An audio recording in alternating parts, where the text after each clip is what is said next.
welcome to my channel. Okay, so today I'm just going to kind of give you my opinion on the 5 chapters of Cindy's book that was leaked. So I have them right here. I'm going to kind of just go through it and just kind of summarize what it says and how I feel about it. And I'd love to know how you guys feel about it too, of course. Okay, so I think most of you guys already know, the title is All My Broken Pieces by Cindy Watts and Kathleen. So, first of all, I know a lot of you guys are already aware of this, aware of, a lot of you probably already read this. So, the one weird thing is, why did they use an alias for Jamie Watts? Well, I guess maybe it's a common thing people do, but since it's pretty well known, the name, who she's talking about, I don't understand the need to use the alias, but I guess that's not important. So, I mean, first of all, like the forward of the book, she just talks about, why she's interested in the case, this Kathleen, why she got interested in the case and the family, because, she's saying there was no clear motive, for Chris to do that. So, and he doesn't have a violent past, or there was no sign of any mental issues. So, that kind of intrigued her. So, sorry, I'm just kind of going as, I don't have anything written down. I'm just kind of reading it and then going as I read it. So, she's asking the questions. Was he insane? Was she insane? Maybe they were on some kind of drugs. Was she on some kind of drugs? Was he on some kind of drugs? Was it those patches, those thrive patches, So, she's questioning, is it some kind of speed? Is it the lack of sleep? Is it his girlfriend that pushed him over the edge? And then she goes into talk about how, amphetamine rage makes people do some crazy things, So, and she talks about the Jeffrey McDonald case. But I guess he was, I'm not even that familiar with the Jeffrey McDonald case. But I'm going to have to look into this. I want to maybe read that book, because I've heard a lot of people say, talk about this book. I never really researched it too much. But I guess he was from, the same town as Chris is from.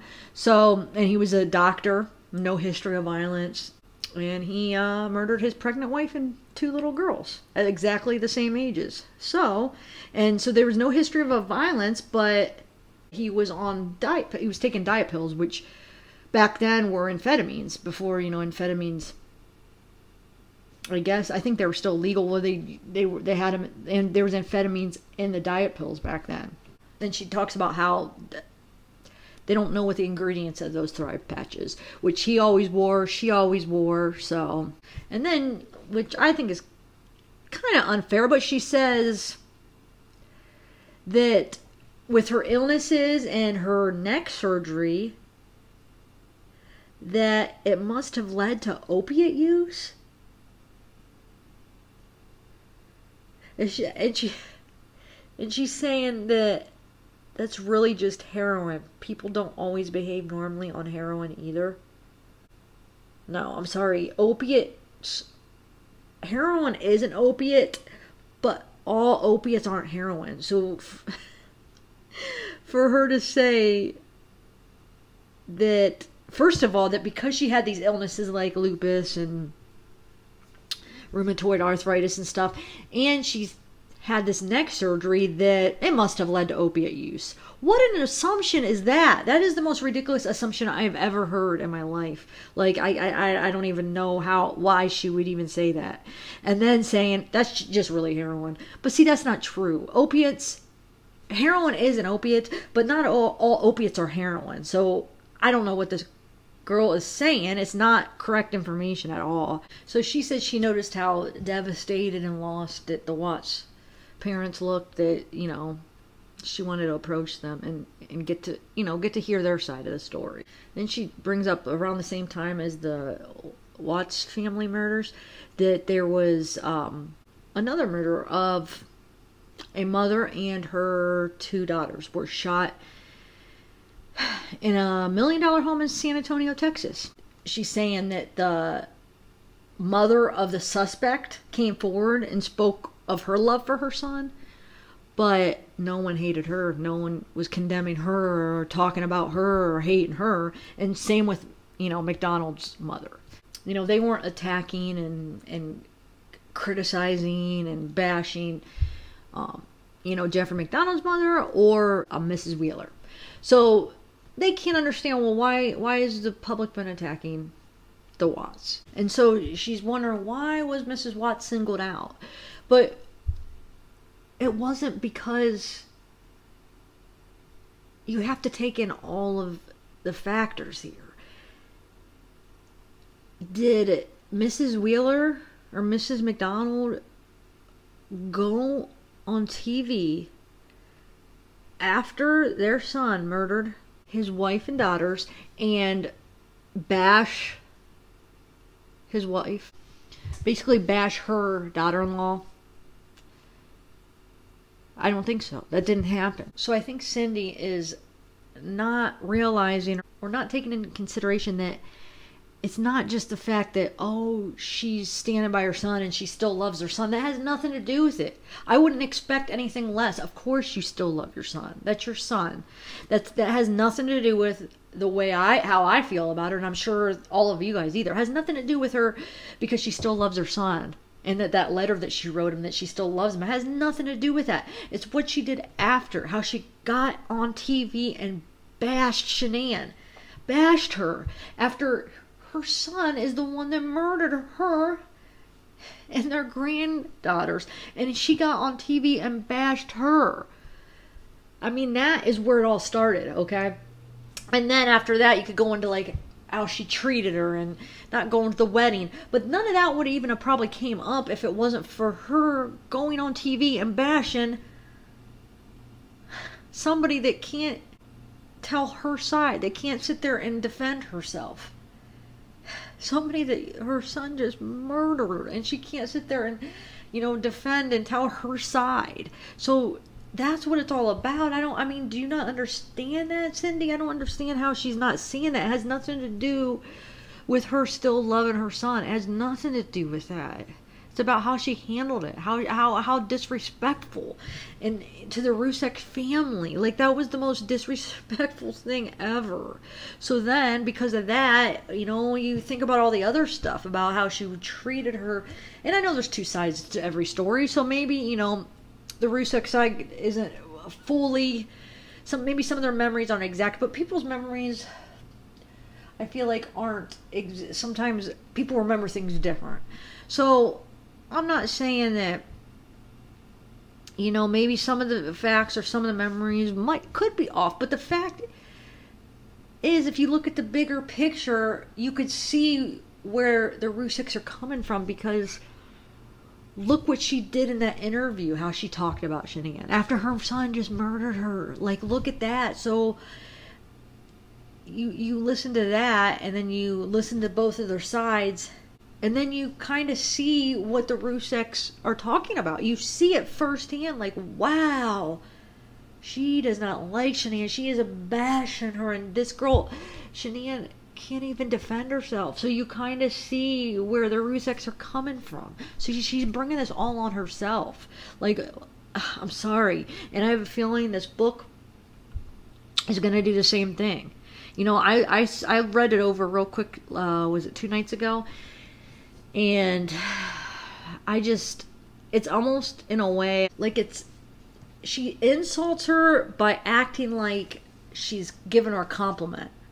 I can't explain it. Well, when I come to one of those examples, I'll let you know. It's like she acts like she's being nice and she's giving her a compliment, but there's an insult in that compliment inside of it. And I'll pick them out when we come to them. Okay.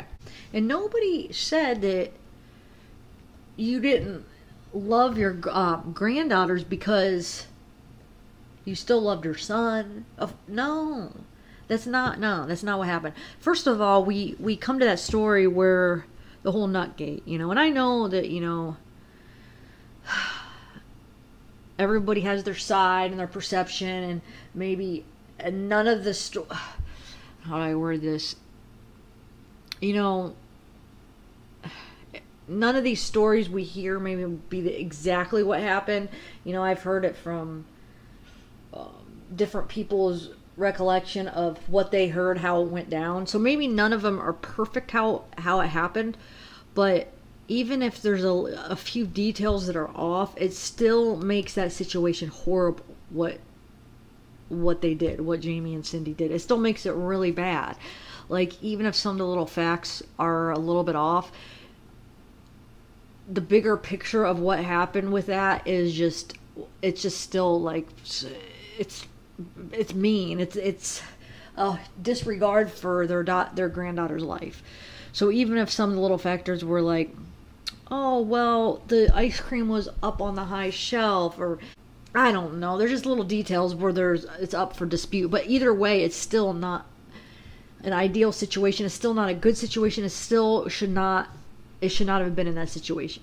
Like, Cece should not have been in that situation. It was very, like, you just basically disregarded Cece's life just to, you know, jab Shanann, just to get that little attack and jab at her. You know, it's almost like a vengeful act.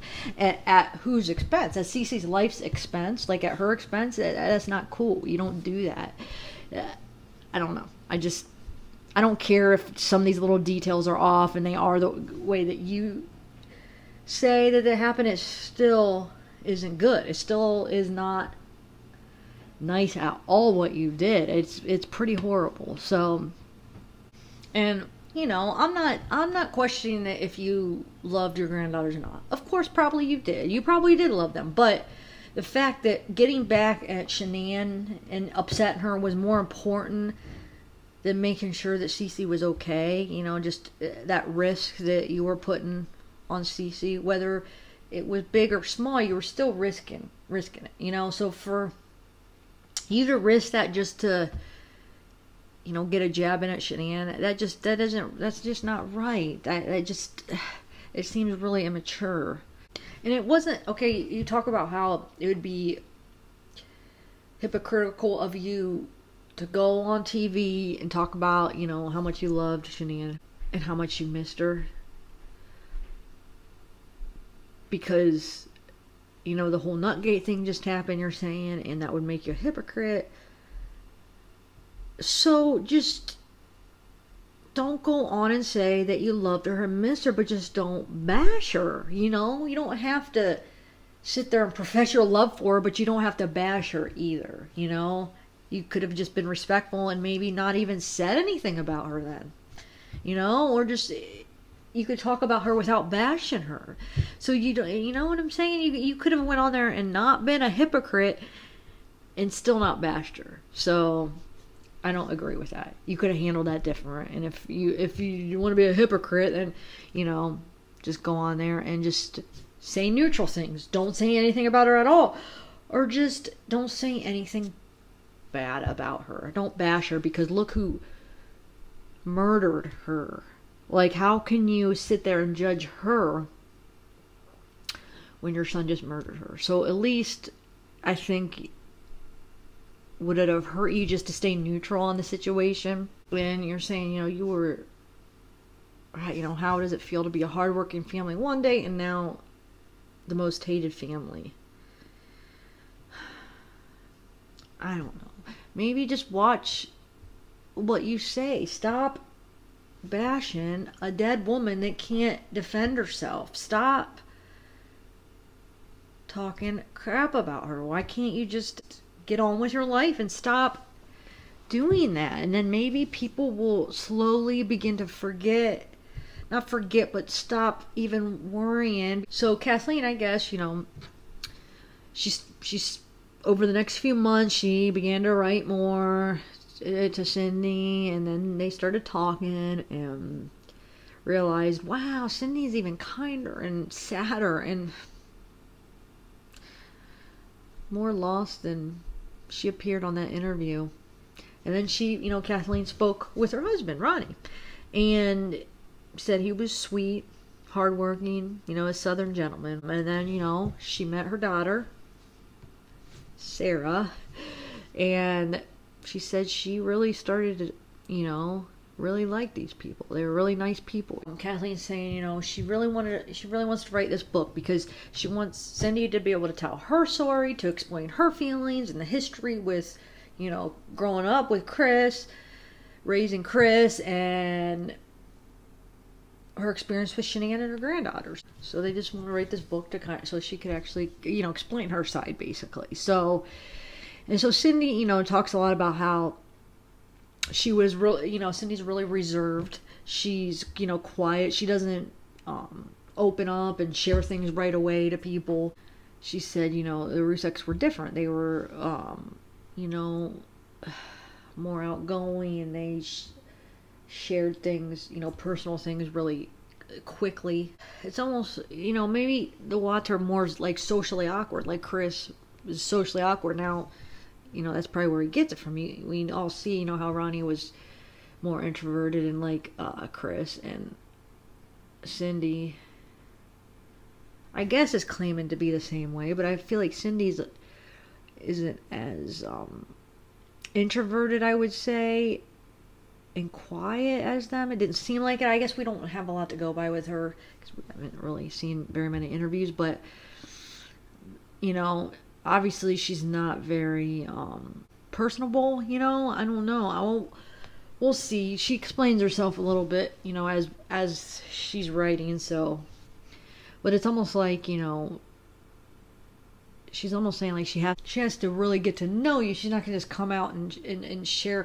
And even after, and it almost seems like even after she does get to know you, it's just she keeps a lot of things personal. Like she doesn't share a lot of her personal things, and she's basically says that's kind of how her whole family is. You know, Chris, Ronnie, even Jamie. I don't know so much Jamie, but you know, she's just saying how they keep a lot of things, you know, to themselves, like personal things, where like the Ruseks are more, they're more like social, they're more open about their lives, you know. So, and I'm not saying one is bad and one is, you know, nothing, one is better than the other. They're just kind of different ways of, different personalities, you know. She's saying if somebody were to ask her years ago what she wanted, she would say, I already have what I want. I have a good marriage to a fine man. I have 2 children. She's happy. She's content. You know, Cindy's happy. She has, well, she's saying not now, ever since this incident, now she's not, but she's saying back then, you know, she was, I have everything I want. I'm content. But, and then here's where she has to take a jab at Shanann. So she's saying, oh, I don't understand why everybody hates me. But this is why. The comments like this, and there's many of them throughout this book. So here's this comment. So she's talking about, if somebody would have asked her 10 years ago, like I was saying, you know, what she wanted, she would have said, I would have told him I already had it. But she's saying back before her son married a woman that was wrong for him and began to lose himself, and we began to lose him as well. So she's saying she would have, back then, before he married Shanann, she would have said, I have everything I want. I'm happy. But after Shanann, she would say, nope, everything started to change.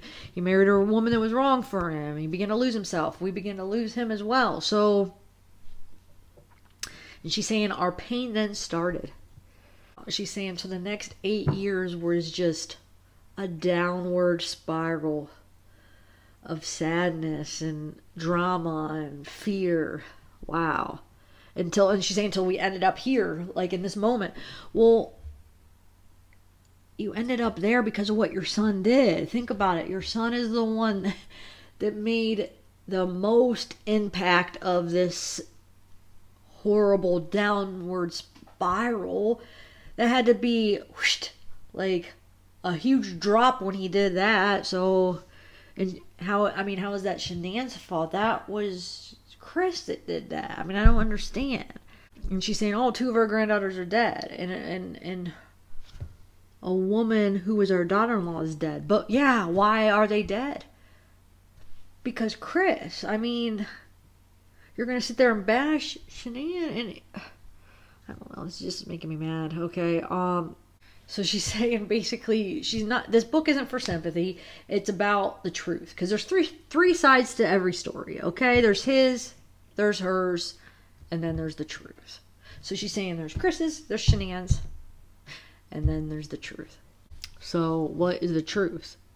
Cindy's? Is that what she's trying to say? So she's saying, you know, basically saying that she knows.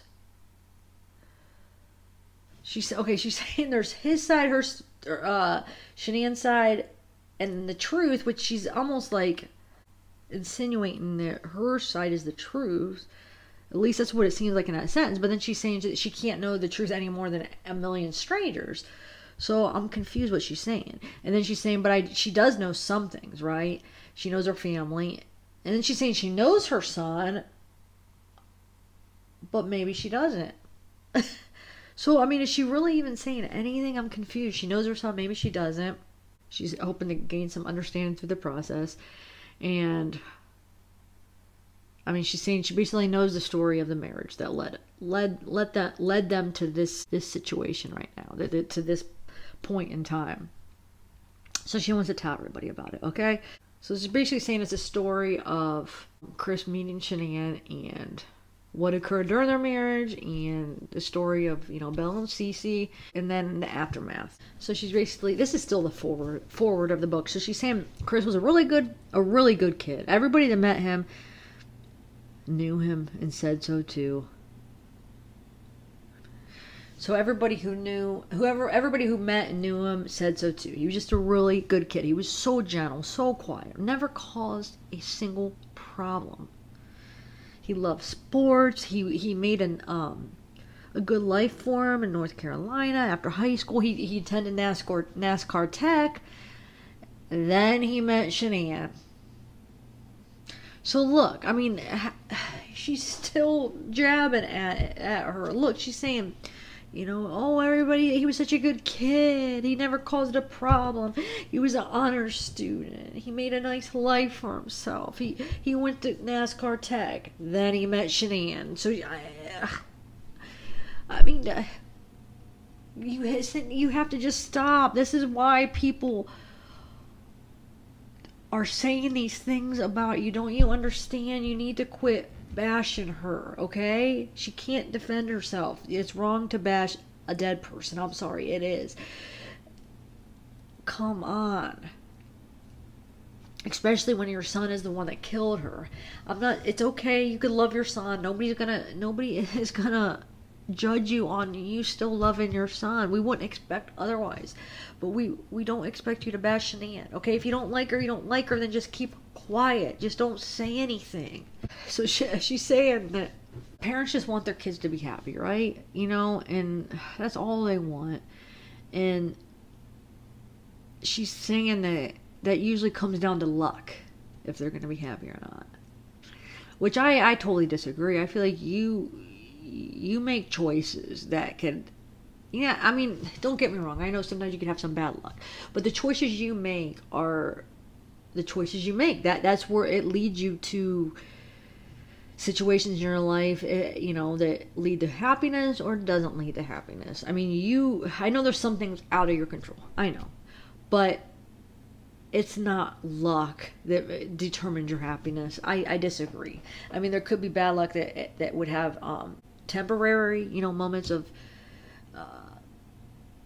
distress, you know, but like in general, the bigger picture, you can't say luck determines your happiness. I disagree with that. I really do.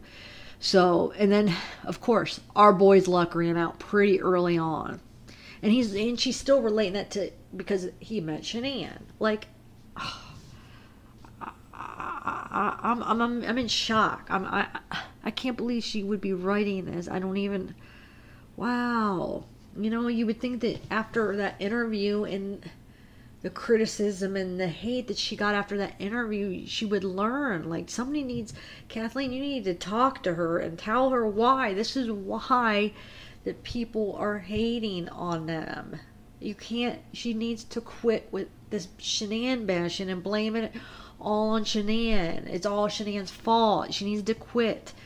Okay? I'm not saying Shanann didn't have faults. We're all human. We all have faults, you know, but these are little things that didn't make her a bad human. We all have them. Her heart was good. She had a good heart. And I didn't know her personally, but from everything that I've seen, her heart was good. You know, people make mistakes, but she had a good heart. But that's more than we could say about Chris. Obviously, he didn't have a good heart, because you can't kill your whole family and have a good heart. There's evilness in there. And I'm not trying to bash him, but I'm just saying, if you're going to sit here and bash somebody that made some mistakes and that, you know, had some faults just like everybody else, but had a good heart and loved your son. She loved your son so much, and she loved her kids, and would never do anything to hurt him, you know, like to really hurt him.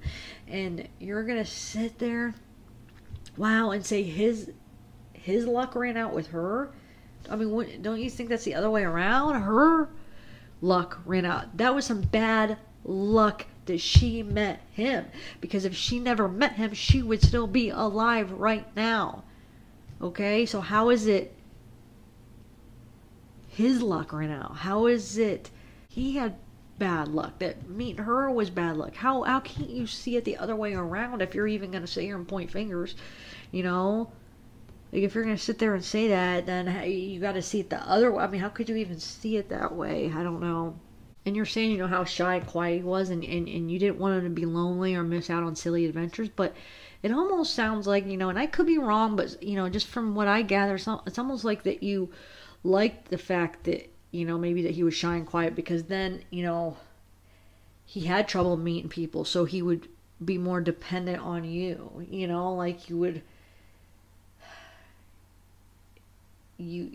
have a little more control over him, because he wouldn't have people around, you know. So you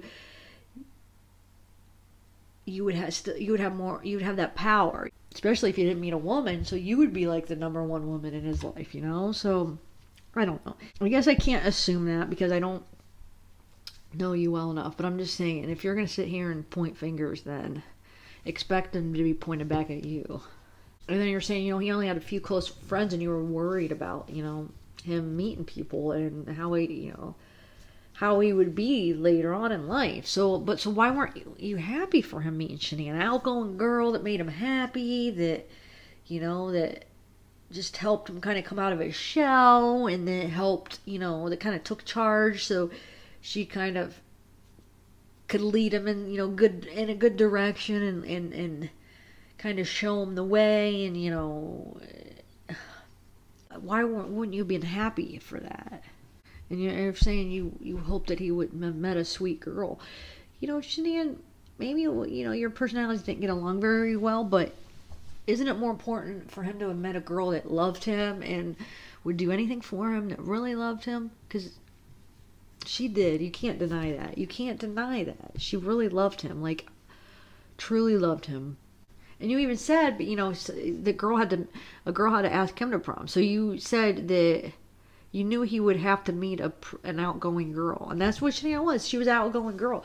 But it's almost like when you sit there and talk about your experiences later on in this book, you're criticizing her because she's outgoing. You're criticizing how open and how she just shares things with you. And it just makes you feel uncomfortable. But you're saying right here that you knew that he would have to meet an outgoing girl to bring him out of his shell.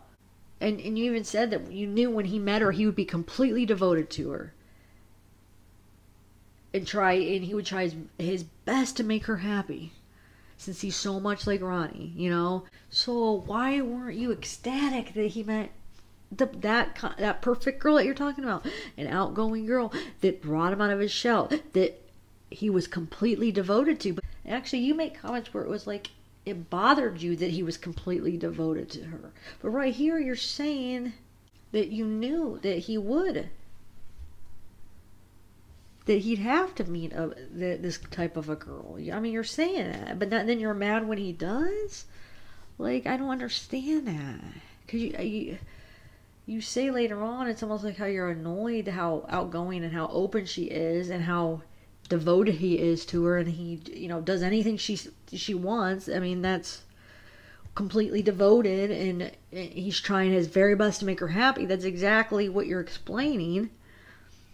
So when he actually does get a woman like that, you're not happy. You're not happy about it. Are you jealous? I don't understand. And then you're talking about how, like, you know, after he graduated from NASCAR Tech, he saved, you know, I think he said $11,000, which is pretty good for a young 24-year-old man. And, you know, because you guys were, you know, Ronnie was always a hard worker, and he, you know, he saved money. He was careful, you know, you guys were careful with your money. Ronnie, you know, was a hard worker. He's very careful with his money. So at the beginning, you know, Chris, you're saying Chris, it seemed like he learned that too. You know, he saved his money. He was a hard worker. He saved every cent. So he, you know, ended up saving $11,000, which, you know, you were pretty proud of him, you know. You talk about how Jamie's little boy Wyatt really looked up to Chris. They were really close. Him and Chris were really close. And you know, you were saying everything was so perfect. It was so awesome. It almost been a paint by numbers deal. Like, it was just so ideal, right? You know, and you weren't even concerned about him. You know, he was still young. You weren't even concerned about him now. That he hadn't met anybody yet. So, and then you get this call that he met somebody. And he, you know, was telling her how, you know, special she was to him. And he wanted you guys to meet her, okay? So Jamie, you know, decided to host a barbecue so you guys could all meet. So you talk about how Shanann and Chris decided to play a little trick on you. And you say it was Shanann's idea, but to tell you guys that she was 40 years old. You know, so she was, you know, a little bit older than Chris. So, and then you say, you know, when she actually came over and you met her, you were surprised. You're like, wow, she looks younger than 40. What? And then he told you, oh, it was just a joke. Shanann thought it'd be funny. And then you say, like, how Jamie was whispering, like, well, why did Chris say she was so much older? And then when you asked, you know, like I said, he told you it was Shanann's idea. She thought it would be funny. So you say how you still understand why she even wanted you guys to think that. But to me, she didn't want you guys to think she was older. It was a joke. It wasn't like she actually wanted you to think it after you met her. It was almost like she was playing a little joke on you guys. And obviously that you're going to find out right when you met her. So, I mean, I don't think there's much to, because you're saying you have never figured it out. I don't think you have to sit there and try to figure it out. It was just a little joke that she was playing. So I don't think there's like anything to figure out there. So you're saying, you know, Chris really seemed to like her. She was very friendly and outgoing. Just like you said, he's going to need somebody outgoing to get him out of his shell, okay? Well, at first you say you were really happy you found somebody that he liked. And that she seemed to have a lot going for her. So, and as it turned out, she was actually only a year older than Chris. So you said she was very pretty, outgoing, and you even say this, so it's probably a good thing because Chris is so shy. So she kind of bring him out of his shell, like you said earlier. Then you talk about when you first met her, she was driving a Cadillac Escalade. It was from the company she worked for. So, and then there was the house, her $1 million house. You talk about how it was just a beautiful, expensive house. And then see, this is like one of the examples that I was talking about earlier, where you're acting like you're giving her a compliment, but in reality, it's like you're insulting her, just how you word it. Like, so you say, now a lot of money and big houses don't mean anything to me personally. I'm happy with my 1,100 square foot house, but I know those things are important to a lot of people, and that's fine. But see, that's a little jab. To me, that's a little jab you take out her again, you know? And you do that a lot, where it's like you act like that it's a compliment, and you're not, you know, you're not being mean, but it's actually a little jab at her. Like it's like you're criticizing her. And I don't know. Do you guys understand what I'm saying? It's like, and you do, and there's a lot of those in here. You'll see. Okay. And then you say, which I don't know if you're like, is this an accusation of, you know, that you're accusing her that this was a lie? Because I mean, you word it like, she said she had bought and paid for it from her job at Dirty South by the age of 25. But it wasn't like, you didn't word it like she bought and paid for it from her job at Dirty South. You said she said she had bought and paid for it. So it's almost like you're saying, well, she said that but it's not true, you know? So there's just little ways of wording things where it seems like you're not insulting her. Sometimes could seem like a compliment, or at least that you're not insulting her, you're just making a statement, but in reality it's like you are. So just the way some of the stuff is worded. And then, you're talking about how the builders, she told the builders what she wanted, and they didn't take her a bit seriously. So she had a suitcase full of cash, $20,000 that she pulled out and showed them. And you had to be impressed with that no matter what. But see, that seems like a compliment, but you could tell that it's just, you're not meaning it that way. And then, you're talking about meeting her brother Frankie, and, how he always says how she's a hard worker, and she was making $500,000 a year. And you're saying basically, she would have had to be making that to be able to maintain the house. So then you mentioned how basically her family wasn't any more wealthy than you guys. So just ordinary people. If she had won the lottery, which I could have believed, she didn't mention it.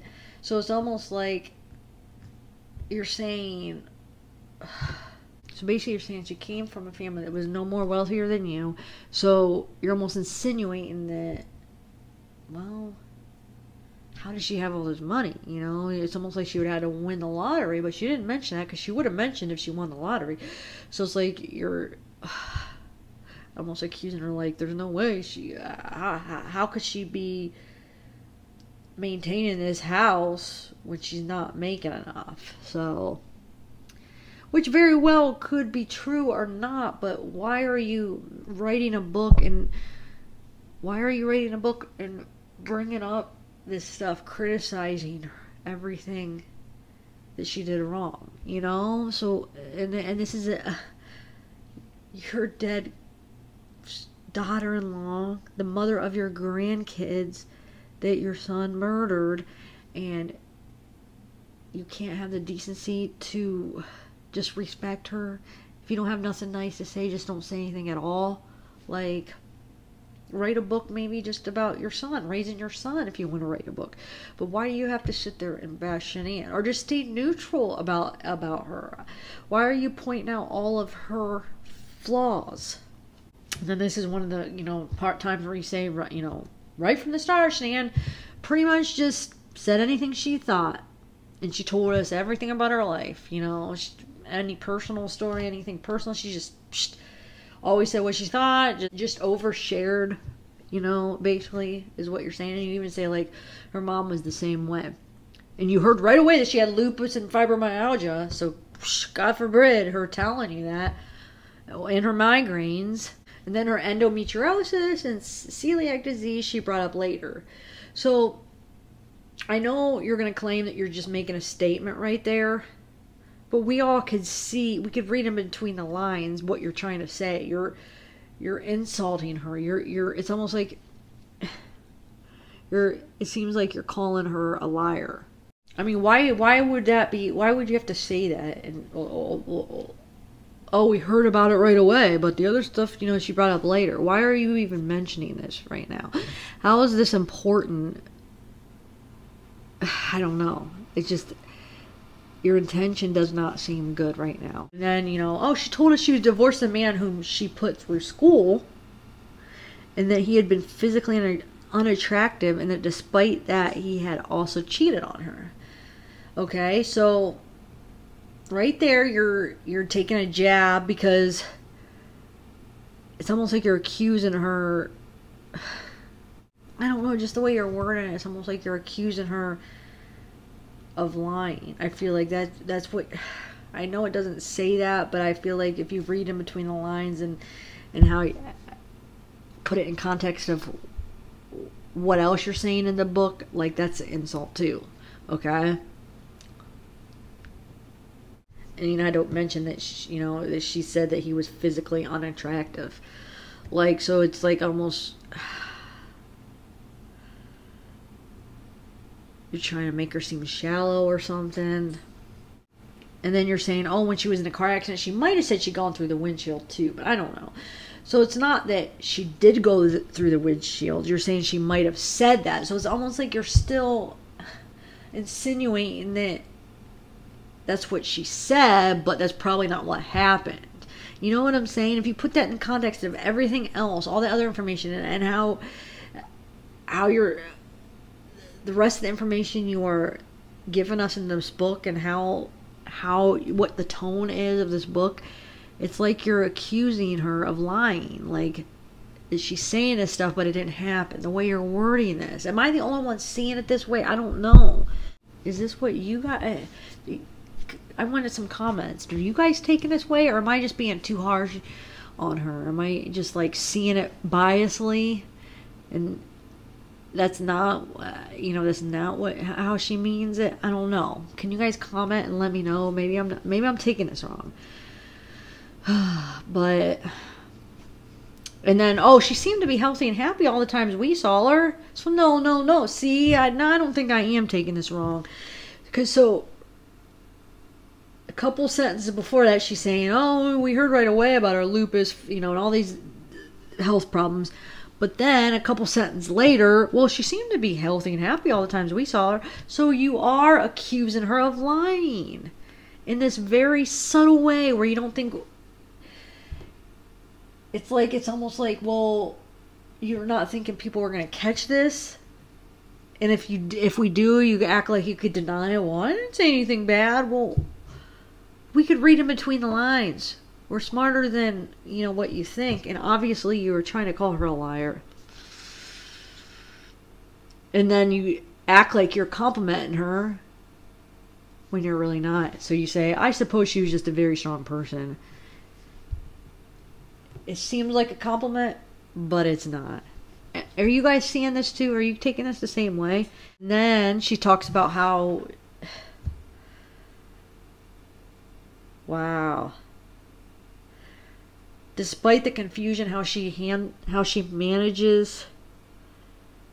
Despite the confusion, how she maintains the house or where she worked.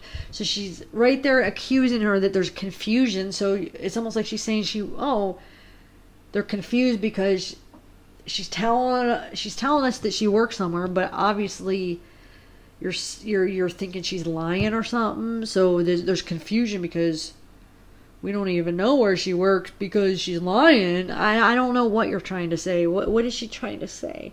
And I think she just dazzled Chris.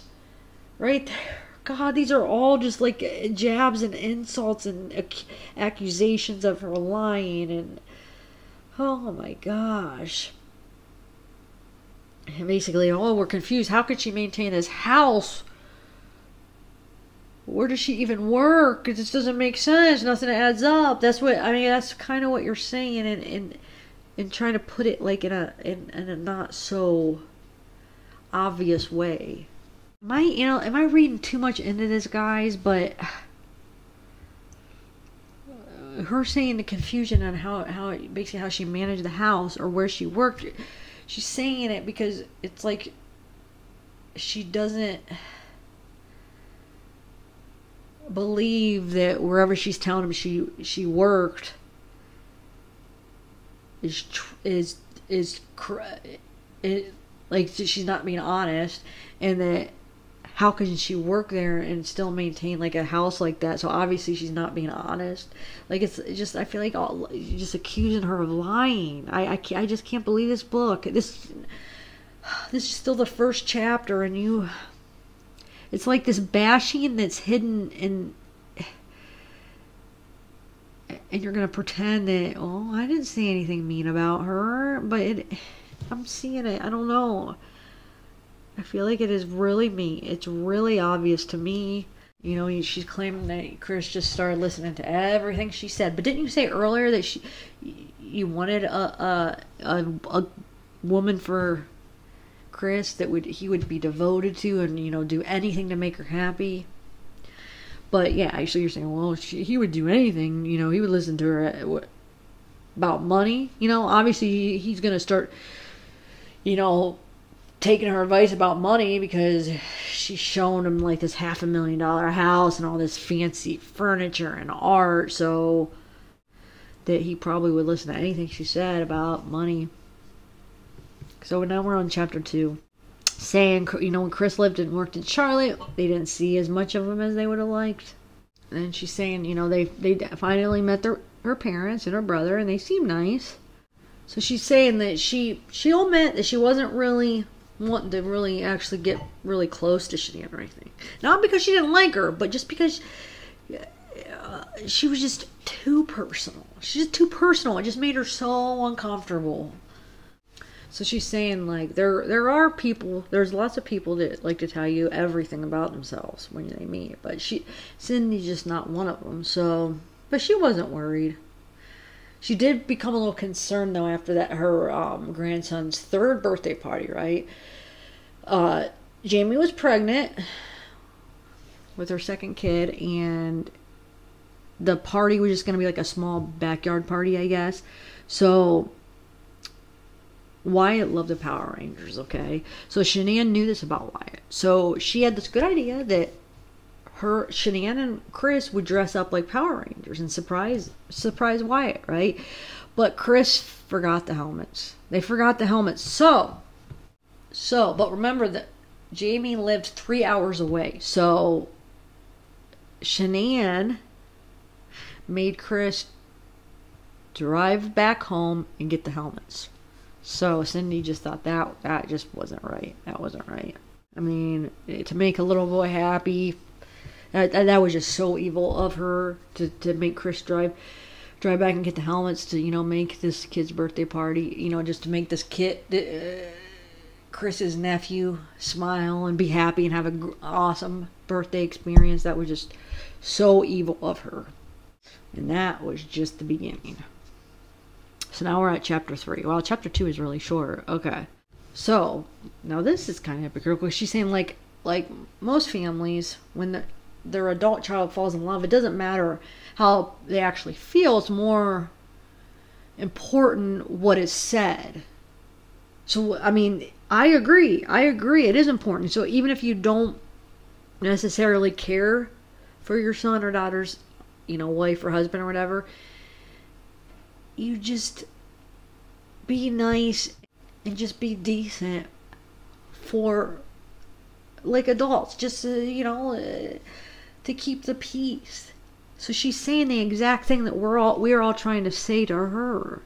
That if you don't care for her, then just fake it, basically. As long as your kid is happy and they love your kid, then just fake it. And I mean, she's saying what we've all been trying to tell her, like, it doesn't matter if you don't like her, just, be decent and support your kid and just be respectful and just fake it. Just fake it, just do what you got to do to keep the peace. So, I agree with you on that. So basically she's saying, if you want to have a relationship with your child, a continuing relationship, it's better just to not say anything at all. I think even, just act like an adult. You can still talk. You don't have to overly do it, but just be an adult and just fake it a little bit, You don't have to not say anything. But I guess being quiet is better than being disrespectful and being mean. So yeah, that's way better. So if you don't have any, anything nice to say, then don't say anything at all. Like right now, like especially when she can't defend herself.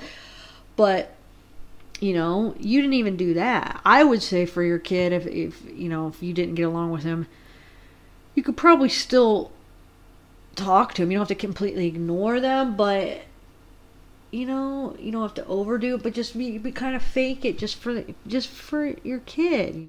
And I don't understand when she says that, well, how, of course, a lot of people on the internet are calling her possessive mother, but she says, how Chris seemed to allude to that a little bit in his first interview when he said, my mom was a little hesitant.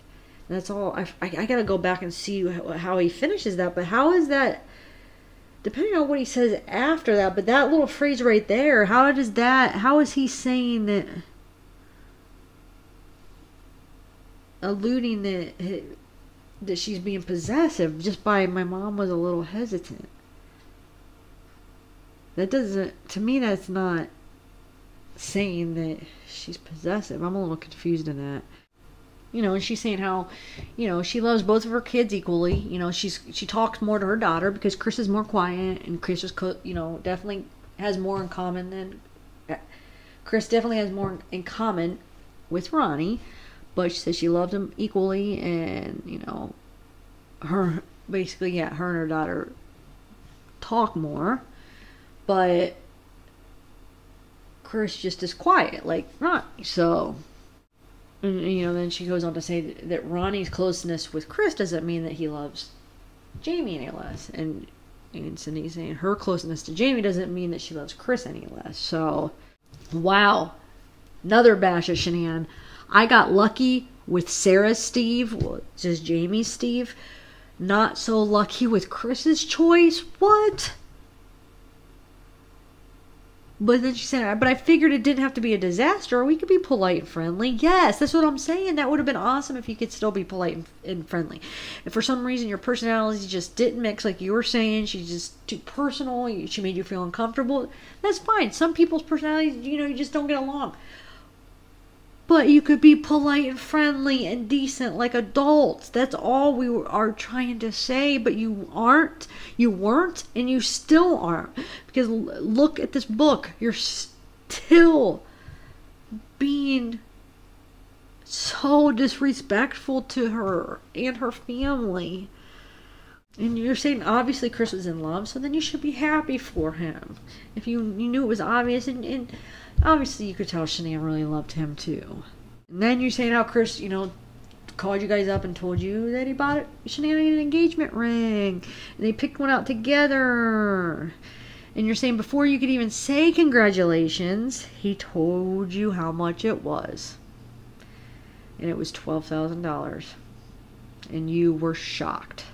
Okay? And you're saying $12,000 is a lot of money for a ring. They could have made a down payment on a house, or he could have paid off his car.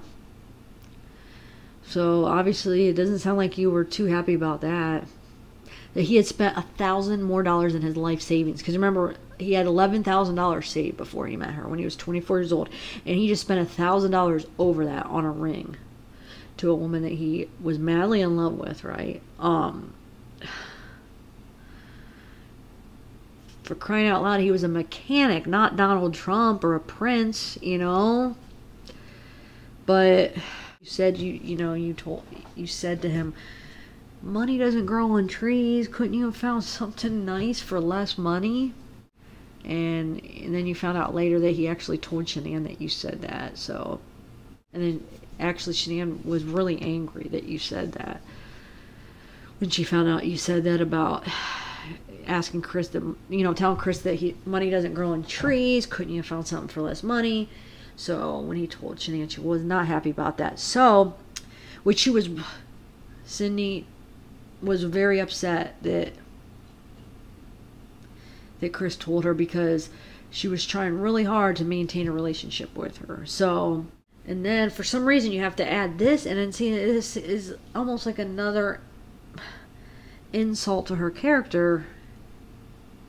I mean, that's what I'm getting the way you're saying this, but you're saying she had a habit of confiding in you, and you're just not used to someone that you don't really know that well being that open with you. But, I mean, this is somebody that you are gonna get to know, like you're trying to, like, you should get to know. You're gonna be family. So, I don't understand. I mean, maybe, even, okay, since you're just not used to being that open, maybe it did make you feel a little bit uncomfortable, but you think you would just work through that, because this is going to be a part of your family. This is somebody that's not just going to be like a stranger and it's just going to be temporarily in your life. This is going to be somebody that's going to be a permanent figure in your life, a part of your family now. So, maybe it's okay that she's trying to be open and get close to you. I mean, you could take your time and share as you feel comfortable.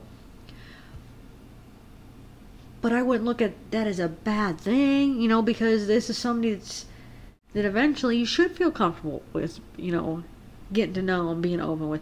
At least feel comfortable that, you know, let her share with you, and then when you feel comfortable enough, you get to share back. Like, this isn't just some stranger that, you know, off the streets that you can't trust, you know. So I mean, I understand that you're not used to it, but, you know, maybe you could you know, try a little bit and